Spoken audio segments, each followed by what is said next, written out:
The John Conyers accuser finally breaking her silence. Marion Brown now speaking out, saying Congressman Conyers, quote, violated her body and frequently propositioned her for sex.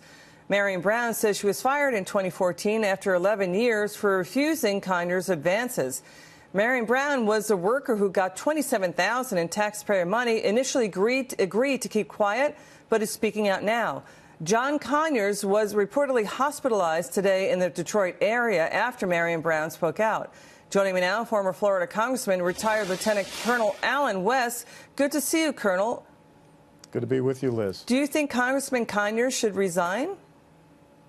Well, I tell you, there has to be a consistency of standard when it comes to sexual harassment and abuse.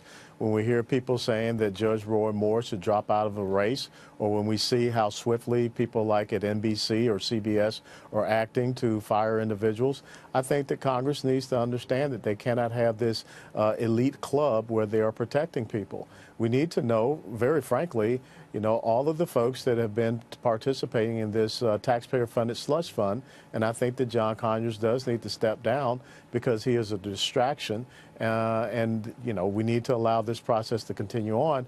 But the Ethics Committee up there in the House and the Senate, we know what they will do. They'll just brush this over and they'll try to wait it out. A week after saying John Conyers deserves due process, Congressman Nancy Pelosi is calling on John Conyers to resign, as did Congressman Paul Ryan and Congressman Clyburn. Let's listen.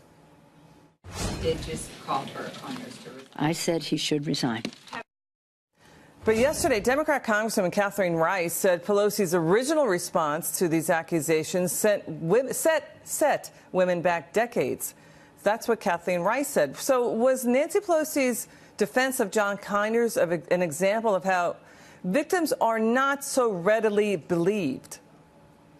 Well, it depends on the political affiliation of the victim, it seems, because when you look at the women who accused Bill Clinton, they were to be discredited and not to be believed. And even on Sunday, on Meet the Press, when Nancy Pelosi came out and said, who are these people? We don't know who they are, and she called John Conyers an icon.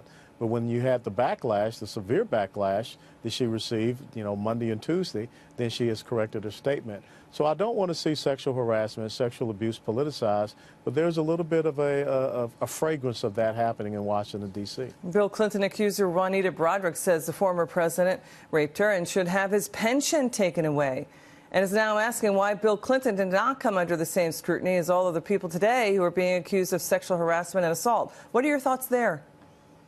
Well, back then with President Clinton, we were told that morality was not an issue. We know what happened with, Monica Lewinsky and the women who accused Bill Clinton, but there were never any charges brought forth.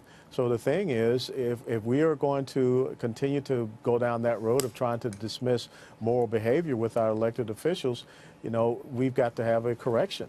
And I think that's the correction that we're seeing, and that's why a lot of people are going back and looking at Bill Clinton and Hillary Clinton and what they did and how they persecuted those accusers, those women.